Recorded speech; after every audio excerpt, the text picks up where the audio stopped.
Welcome to Matters Financial and Geopolitical from a Frontier. Thank you kindly for stopping by. I always do appreciate it. Let me start by this tweet, which I like, from Buthena Zoglami, where she tweeted about Doris saying, "Whatever you are meant to do it now. The conditions are always impossible." I like that. Macro thoughts on the 10th of August last year, I said the meltdown is coming, and indeed it is. Yellen signals Fed rate path hinges on whether turmoil persists. She said, let me just give you the salient points. Financial conditions in the US have recently become less supportive of growth. These developments, if they prove persistent, could weigh on the outlook for economic activity in the labor market, so she's giving herself an out. Yellen also spoke about the uncertainty over China's economic prospects and exchange rate policy, saying it had exacerbated concerns about the outlook for global growth, contributed to the latest drops in oil and commodities. Yellen kept the door open for a rate increase in March, though she didn't explicitly refer to any tightening timeline or the Fed's next meeting. Of course, monetary policy is by no means on a preset course, she said. They next gather to consider a rate change on March 15, March 16. The FOMC anticipates that economic conditions will evolve in a manner that will warrant only gradual increases in the federal funds rate, she said, saying that US economic growth in 2015 slowed to an estimated 1.75%, talking about ongoing employment gains, faster wage growth, and that this should support the growth of real incomes. Investor expectations, however, for additional rate increases from the Fed this year have collapsed. Based on pricing in Fed funds futures contracts, investors don't see the central bank hiking at all this year. Just think about that. Wages, perhaps reflecting the tighter labour market, have begun to creep up. However, that's an important point to note. So, I think on balance, the sense is that those 4 rate hikes that they outlined with their dot plots and all of that, not going to happen. And I think that's a pretty critical development. A world apart, I came across this wonderful article in Gentleman's Journal. Kenya's Maasai Mara. In Africa, you are allowed to expect the unexpected. It is a continent of spectacular extremes and constant surprises. The rain falls like gravel. The lightning burns with the luster of magnesium. The sky is so wide and impossibly blue. And then a few hours later, as the sun melts, a host of so many vigorous stains as red, orange, and gold spray across the dense cloud like a blind artist's palette. There were butterflies the size of starlings and animals that pose real danger. Nothing is by the by in Africa. One of my greatest pleasures is watching and tracking elephants, and I recall turning a corner of Maasai Mara, finding myself all alone, except for a herd of over 100 elephants. I took a little video, and I'll put that up on Rich Wrap-Ups. Do take a look. That time we were staying at the Fairmont Mara Club, and we had a bush dinner at night, and we could hear the hyenas howling in the corner, and suddenly these Maasai Moras jumped out of the dark and started dancing. It was pretty dramatic. Let me put up a photo. There's also a video of that dance. Male lions that we came across with rumbling stomachs as well. Political reflections. Al Jazeera tweeted, "No bullying in the South China Sea. The US warns China." And my conclusions are that, then as the next tweet comes out, India and the United States have discussed joint Navy patrols of the South China Sea. I think essentially the US, India, and Japan are looking to triangulate China's maritime ambitions. Interesting piece I came across, the Cold War on the Grey Zone. To understand the specific function of the terror war is also to comprehend its predecessor and analogue, the Cold War. As Murray Rothbard wrote in 1990, a goal that can never be reached but can always be kept shimmering on the distant horizon is perfectly tooled for an endless policy of massive expenditure, money, arms, blood, and manpower in one foreign adventure after another. What Charles A. Beard brilliantly termed perpetual war for perpetual peace. And essentially very little has changed, it seems. The Syrian civil war, Saudi Arabia is ready to send ground troops. Prince Mohammed bin Salman, the defense minister, is viewed behind the throne to be the power behind the throne of his father, King Salman. He is advocating that the kingdom play a more active role in Syria, ostensibly to fight ISIS. But an underlying reason, it is widely said, would be to support rebel fighters who have been losing territory to Bashar al-Assad's regime. Put up a photograph of the Dauphin, Prince Mohammed bin Salman, and it seems he only understands escalation. I think the KSA has opened up way too many fronts, and surely Syria would be a step too far. Interesting comments coming out of the Turkish Prime Minister Davutoglu, threatening Russia explicitly with another dose of 90s Afghan-style jihad. This is what he said: "Do not worry at all. The tyrants who turned Syria, my precious Aleppo, and Bayobuchek into a lake of blood will one day definitely pay the price for what they've done. Nobody should forget how the Soviet forces, which were a mighty super force during the Cold War, entered into Afghanistan, left Afghanistan in a servile situation. Those who have entered Syria today will also leave Syria in a servile way. Battlefield reality is, rather than great power politics, will determine the ultimate terms of the settlement to end the Syrian civil war." I think that's an important point to note. Syrian President Assad and his allies in Russia and Iran have internalized this basic principle, even as Washington and other Western capitals pinned their hopes on UN-sponsored Geneva talks, which faltered only 2 days after they began on February the 1st, 2016. Russian air power and Iranian manpower brought President Assad within 5 miles of completing the encirclement of Aleppo city, the largest urban center in Syria and the opposition stronghold since 2012. The full encirclement of Aleppo city would fuel a humanitarian catastrophe, shatter opposition morale, fundamentally challenge Turkish strategic ambitions, and deny the opposition its most valuable bargaining chip for the international community.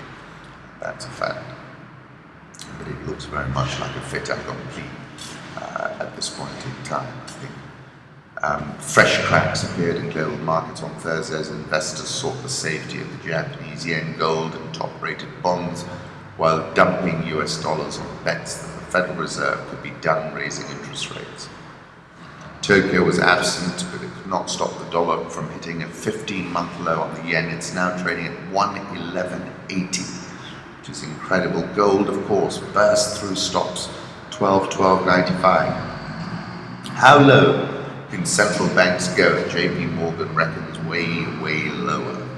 They estimate that the ECB, if it just focused on reserves equivalent to 2% of GDP, could slice the rate it charges on bank deposits to minus 4.5%. That compares to minus 0.3% today, and minus 0.7% JP Morgan says it could reach by the middle of this year. It's talking about the lower band for the Bank of Japan, maybe minus 3.45%, while Sweden is likely minus 3.27%. The Fed could cut to minus 1.3%, and the Bank of England to minus 2.69% in JP Morgan's view. We're in uncharted territory with all these negative rates. It's a pretty extraordinary story, isn't it? US 10-year yields dropped to 1.6732%. This is from Holger. This is from yesterday, immediately after the auction. So that's another flight to quality trade. Investors see further delay in Fed tightening. Probability for March hikes drops to 2%, for April to 6%, and June to 15%. So no one's expecting anything out of the Fed. Probability for March hikes drops to 2%, April 6%, June 15%. Jamie McGeever, where the dollar yen goes, so does the Nikkei. He's not wrong. Dollar yen at 11.77 trading right now. FX markets in risk-off mode. Japanese yen strengthens to the highest since 2014. You will remember I was so bullish about the yen until Mr. Kuroda took me out of the trade, and then I had to get in again. Bloomberg Business, Germany's DAX becomes one of the world's worst performing stock markets in line with Nigeria. Currency markets, euro back above 113, 113.12, dollar index 95.70. When I looked last, that must be wrong now because the yen is now at 111.81, Swissy. That is 0.9714 when I checked last. The pound, 144.62. The Aussie, 0.7047. India rupee, 68.055. That's a record low. South Korean won, 12.01.76. The Real, 392.89. Egyptian pound, 782.94. And the Rand, 1592.86. And I think that's a big sell, the Rand. Get to President Zuma in a minute. Dollar index, let me put up a 3-month chart. Obviously, a bit of slippage going on now. Yen is a big driver of the slippage, yen and euro. But I think what is really roiling the markets is the awareness that imminent devaluation by China is on the cards. Euro dollar above 113, big move in the last few sessions, I have to admit. Gold is surging here. We're now trading at 12.1575. And that burst through 1200 overnight. I was having a kick. BP CEO very bearish on oil. The storage tanks are filling up. We're very bearish for the first half of the year. In the second half, he said, every tank and swimming pool in the world is going to be full, and fundamentals are going to kick in. The market will start balancing in the second half of the year, he said. Javier Blas, WTI, again down today to $27.50, approaching the 12-year low set last month. I think we're going to go through that level like a hot knife through butter. Let's move on to sub-Saharan Africa. I did like this photograph, untitled Sprite in the Dar el Beida neighborhood in Nouakchott. Rwandan President Kagame says term extension healthy for country, dismisses his army intelligence chief. Those are always very dangerous moves to make, so we've got to keep an eye on that. Named a new chief of staff for the country's armed forces as well. Major General Richard Rutatina's dismissal was announced in a statement on the Defense Ministry's website. It gave no reason for the move and didn't say who will replace him. Major General Jacques Moussa Makwele was appointed Army Chief of Staff. The announcement came a day after Kagame said he had brought increased stability to the Eastern African nation since he took office 16 years ago, and extending his rule would be healthy for the country, he said. Kagame, it's very much healthy for Rwanda as far as this is the choice of Rwandans. He told, I don't see any problem. Look, I mean, of all the folks who've extended terms, he probably deserves it the most of all. And absolutely, he's delivered an extraordinary amount of progress. The Luanda court last Monday sentenced Nito Alves, one of the 17 youths accused of preparing acts of rebellion against state institutions, to 6 months of effective imprisonment and payment of a 50,000 rands of fine for contempt of court. When the court was questioning Fernando Baptista, who declined to answer the questions, Nito Alves interrupted and shouted, I do not fear for my life. This trial is a farce, he said. Which is right. As I've said on the 10th of August 2015, the end is nigh for crude oil and oil producers from Caracas to Luanda, from Riyadh to Abuja. Oil-based economies are going to contract, currencies which have already collapsed are going to be routed, and Greek-style austerity will be the order of the day. Dispatches time has not run out in DR Congo. This is Human Rights Watch saying that basically sanctions should be considered to send a strong message to Kabila and the folks around him. Shop Africa 2016, Sub-Saharan African Shopping Center Development Trends. Interesting report by Knight Frank. If you get a chance to have a look at it. The population of Africa is not only growing, but it is increasingly urban. While a little over 40% of the population currently lives in cities, urban dwellers are projected to be the majority by 2040. Cities such as Kampala, Dar es Salaam, Lusaka, among the fastest growing metropolitan areas in the world. Lagos, now widely recognized as the largest city in Africa, has a population variously estimated anywhere between 12 and 22 million. Interesting story about the day the economic freedom fighters seized Kandla. We are going to be here for a very long time, Malema told the crowd. He was speaking about the court proceedings on the day, but may as well have been referring to the EFF's ownership of the Kandla saga, or even his party's future prospects. He's morphing into a very effective politician, I must say, from previously being a firebrand. Let me still put up a photograph from the Mailing Guardian of the Red Deluge. Bloomberg is leading with the wounded Zuma, seeks to salvage reputation in South African address, preparing to address the South African Parliament in a State of the Nation speech Thursday. Jacob Zuma is facing one of the darkest moments of his presidency, indeed he is. Besides having to refund some of the state money spent on upgrading his private home and stifling impeachment calls by the opposition, as well as mounting public discontent over his leadership, he's also under pressure. To restore confidence in a stagnating economy and help prevent the nation's credit rating being downgraded to junk. Zuma's address to the National Assembly comes 2 days after his lawyers confirmed to the nation's highest court that he would bow to a finding by the nation's graft ombudsman and admit liability for part of $13.6 million spent on his home. He has, in the past 2 months, made some serious concessions, which is not typical of President Zuma. Zuma is struggling to reassert himself within the ANC since his disastrous decision to fire Finance Minister Kanda Nene, whom he said he had a job, but apparently he never did. Put up a photograph of Jacob Zuma taken by Christian Boxey of Bloomberg. South African GDP is close to zero. As I wrote over the weekend, second biggest economy in sub-Saharan Africa will contract or be at 0% GDP this year. And I said here again, the David Van Rooyen interview at the Finance Ministry was a step too far. A 10% fall in the currency in a single hour, the Rand flash crash, confirms the complete loss of any credibility that President Zuma might have had. Barclays PLC is desperately seeking the Africa exit button. The reasons are around sub-Saharan Africa, South African volatility. South African all shares down 4.77% this year. Dollar Rand, when it was at 15.92.86 this morning, I said it's a big sell. Will be over 60. I don't know what he's going to say. That will change that. Egyptian EGX 30 down 13.47% this year.